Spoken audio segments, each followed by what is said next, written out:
Կեսգիշերին Նուբարաշենի աղբավայրում բռնկված հրդեհը մարվել է։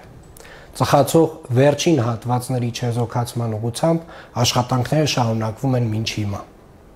Փրկարար ծառայությունը, Երևանի քաղաքապետարանի եւ վարչական շրջանների աշխատակիցները ամբողջ գիշեր աշխատել են տեղում։ Ես ուզում եմ շնորհակալություն հայտնել նրանց բոլորին արագ արձագանքի եւ արված մեծ աշխատանքի համար։ Ուզում եմ շատ հստակ արձանագրել. այս դեպքը պատահական չէր,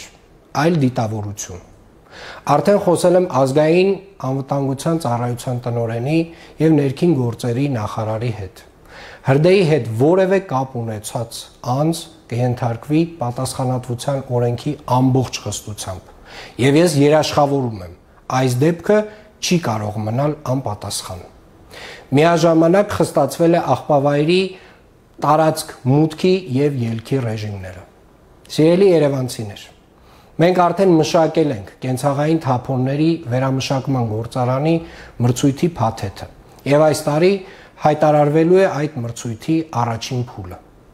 Սա է այն համակարգային լուծումը, որը մեկընդմիշտ փակելու է Նուբարաշենի աղբավայրի էջը։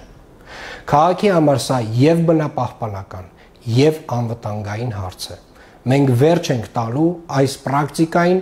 որը շուրջ 75 տարի վտանգել է բոլորիս առողջությունը եւ քաղաքի բնականոն միջավայրը։